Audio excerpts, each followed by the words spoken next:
Assalamualaikum warahmatullahi wabarakatuh.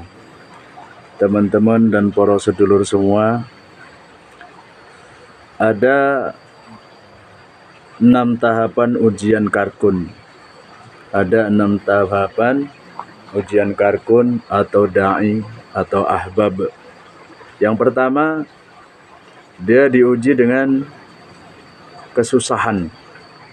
Dia akan diuji dengan kesusahan-kesusahan. Kemudian yang kedua, dia akan diuji dengan kesenangan-kesenangan. Dia akan diuji dengan kesenangan, kemudahan, dan kemudian yang ketiga, dia diuji dengan kemuliaan. Dia akan diuji dengan kemuliaan-kemuliaan. Terus kemudian yang keempat, dia akan diuji dengan kabulnya doa. Dia akan diuji dengan kabulnya doa. Kemudian yang kelima, dia akan diuji dengan hajatnya terpenuhi. Dia akan diuji dengan hajatnya terpenuhi. Dan kemudian yang ke-6, dia akan diuji dengan wanita. Akan diuji dengan harta, tahta, dan wanita. Dan ini, ujian-ujian ini ternyata diterima atau tidak diterima, ternyata diakui atau tidak diakui, setiap Karkun pasti ternyata mengalami ujian-ujian ini. Nah, makanya lewat dan tidak lewatnya itu, disinilah kita perlu tahu apa yang dimaksud dengan ujian ini dan kenapa diuji seperti ini, begitu.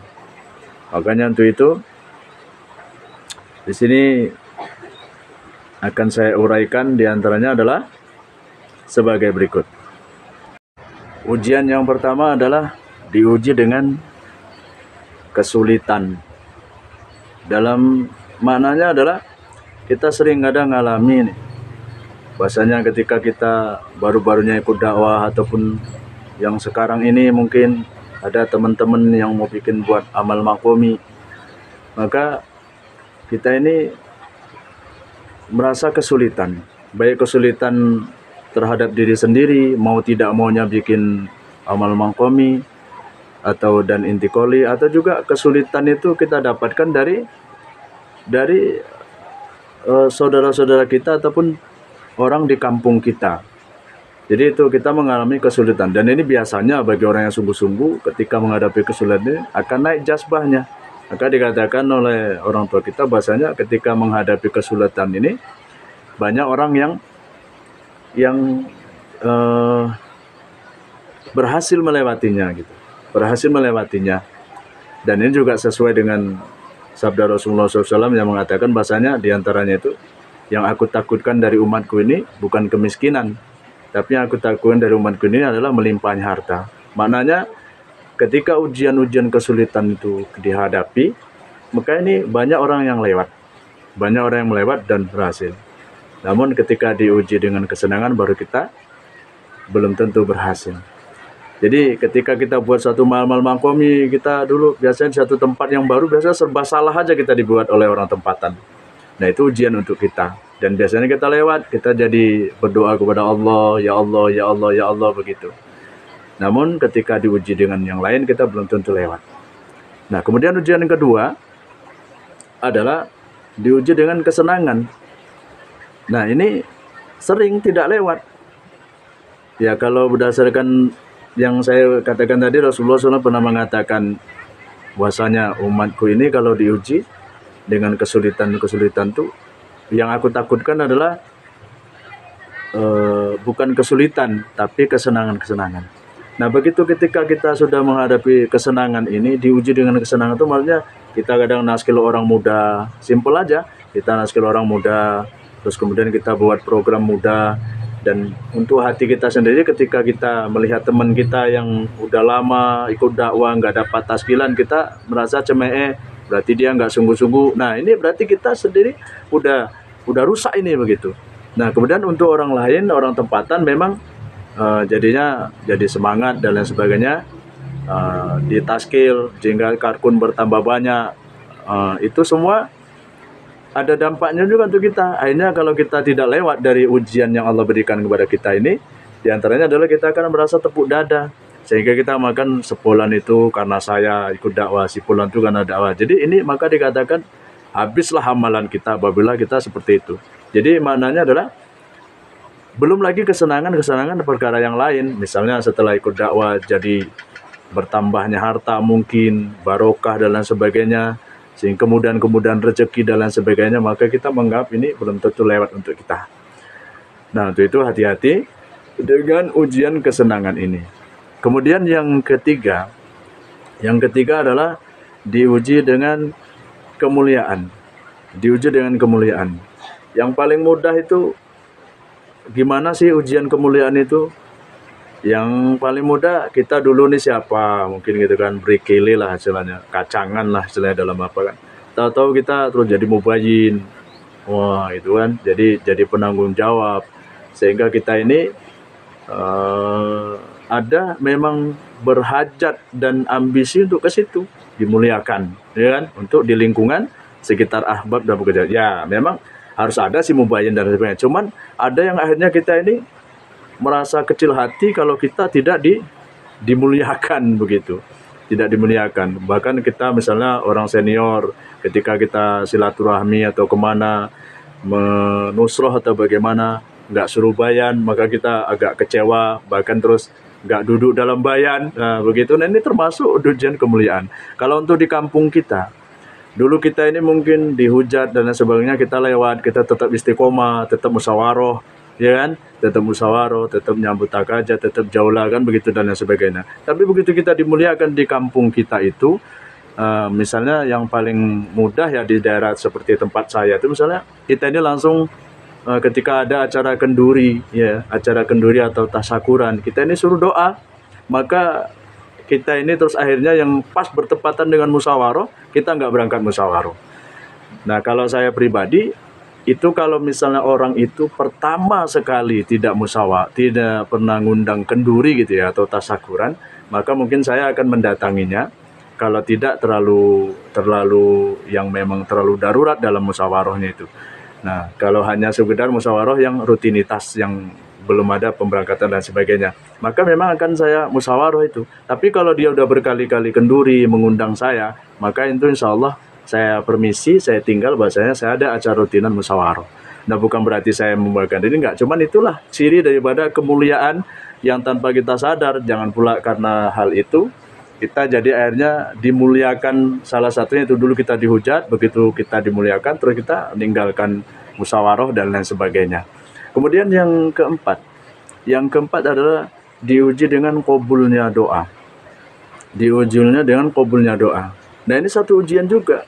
Ketika doa kita qabul, semuanya qabul. Jadi kita ini termasuk ujian yang sangat halus sekali di sini. Ya kan? Kita qabul doa sehingga kita merasa menjadi waliullah dan lain sebagainya, sehingga kita kadang timbul rasa sombong di dalam hati kita. Nah, ini harus hati-hati sekali. Mujakaronya seperti ini sih kalau versi saya, ya memang ya saya tambahi dengan gaya versi saya. Bahasanya seperti itu, diuji dengan qabulnya doa sehingga kita kadang lalai. Bahkan dengan qabulnya doa ini kita diuji, salah satunya yang membuat kita lalai dan diuji, kenapa qabulnya doa kok kita lalai? Terus ya itu ujung-ujungnya kita kadang mentang-mentang qabul, kita udah doa, kita udah qabul dan lain sebagainya, kita nggak sambut takajah. Kadang kita keluar pun malah nggak keluar nisab. Kemudian kita juga mungkin juga tidak musyawarah dan lain sebagainya kalau dalam urusan dakwahnya kan begitu. Belum lagi untuk buat amal makomi di kampung kita, jauhlah, malah kita kadang nggak jauhlah. Bahkan kalaupun jauhlah, kadang kita senangnya di dalam aja, nggak mau lagi keliling kayak dulu sebelum qabulnya doa. Kemudian yang kelima ini diuji dengan, seseorang itu akan diuji dengan hajatnya terpenuhi. Diuji dengan hajatnya terpenuhi. Jadi setelah kita ikut dakwah ini, uniknya itu ujian untuk kita tuh hajat-hajat kita terpenuhi. Hajat-hajat kita terpenuhi sehingga kita ya ujung-ujungnya lalai gitu kan. Ujung-ujungnya lalai. Dan kemudian ada lagi, kalau saya contohkan ya, ada orang yang keluar nih, ada seseorang yang keluar di jalan Allah, kemudian dia sembuh. karena dia keluarnya sakit misalnya, dia sembuh. Jadi hajatnya kan terpenuhi, ini salah satu contoh. Kemudian dia jangankan untuk apa, untuk buat amal makomi sungguh-sungguh di kampungnya, bahkan keluar juga nggak mau. Bahkan didatangi teman sesama karkun, istilahnya itu yang tak kemana-mana kan begitu. Banyak aja alasannya begitu. Itu diantaranya seperti itu. Dan kemudian yang terakhir, yang keenam adalah diuji dengan harta, tahta, dan wanita. Nah itu. Sehingga kita kalau harta kita tahu ya, mungkin yang udah sibuk tambah sibuk lagi. Nah itu. Dan kemudian tahta itu juga begitu juga. Tahta itu yang dulunya kita ini bukan siapa-siapa, kemudian diangkat mungkin jadi RT atau kades, ya kan, atau kuwu kalau di daerah Jawa ini kan, kalau kadusnya kilurah gitu ya. Jadi kalau figure publik, kalau saya bilang kalau figur publik, maknanya figur publik itu kalau orang yang memang udah biasa menjabat di pemerintahan, itu ketika dia ikut jadi karkun, ikut usaha dakwah ini, terlibat jadi karkun, maka dia ternyata tidak terpengaruh dengan jabatannya. Dia tetap muncul itu. Dia tetap muncul, ya kan? Nah, tapi sebaliknya ketika karkun yang dulu bukan jadi apa-apa, kemudian setelah jadi karkun, dia jadi apa-apa begitu. Jadi pejabat, dan itu hilang di peredaran karkun. Musyawarah udah nggak nampak lagi, nyambut agak apa lagi. Dan dia tertipunya begini, dia kadang ngomongnya itu, ya itu kita dakwah di lingkungan pejabat desa. Padahal dengan dia tidak menampakkan diri di lingkungan musyawarah dan sebagainya, dia sebetulnya udah terperangkap yang sesuatu, yang terperangkap setan lah begitu istilahnya kan. Udah tertipu dia dengan tahta itu. Begitu juga dengan harta kan, dia sibuk. Yang dulunya dia sambut tak gajah ke sana sini, tapi begitu dia dengan diberi jobnya mungkin jebol, ya kan, proyeknya tembus dan lain sebagainya, maka dia akhirnya sibuk, tidak nampak lagi. Padahal seharusnya semakin dia memiliki harta itu, semakin memudahkan dia untuk nyambut gajah. Nah inilah ujian, bahasanya ujian itu ada harta, tahta, dan yang ketiganya wanita.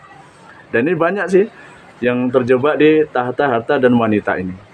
Dia kalau yang masih punya istri satu, mungkin kita ini bingung kan, kadang wanita melawan istri kita itu, melawan belum bisa dan lain sebagainya, jelipet lah gitu. Nah kemudian kalau saya sendiri mengalami ujian itu, saya sendiri itu ketika itu sibuk dengan wanita itu, maksudnya mau nikah lagi.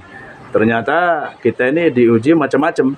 Jadi untuk itu ya kita harus introspeksi diri, bahwasanya ada tahapan-tahapan tertentu yang ternyata seperti saya yang walaupun begini tapi ternyata belum layak lah mungkin untuk memikirkan masalah poligami yang ketika itu. Untuk masalah nanti ketika itu saya ingin poligami. Nah maka akhirnya semuanya berantakan karena takdir itu juga berlaku untuk seseorang. Namun orang yang berhasil adalah di antara ujian semua ini, apapun ceritanya, apapun yang terjadi, dia tetap istiqomah ataupun tetap berdoa kepada Allah, minta dilibatkan dalam usaha dakwah ini hingga akhir hayatnya, sehingga dia tetap muncul di permukaan, walaupun mungkin dia tidak bisa menyambut takaja yang besar, tapi dia insya Allah takaja-takaja seperti makomi, musyawarah dan sebagainya dia tetap jalankan. Nah itulah diantara tanda-tanda 6 ujian dan tandanya orang yang berhasil dalam melewati ujian itu. Mudah-mudahan bermanfaat dan kita niat untuk introspeksi diri dan perbaiki diri untuk perkara yang demikian. Alhamdulillah. Assalamualaikum warahmatullahi wabarakatuh.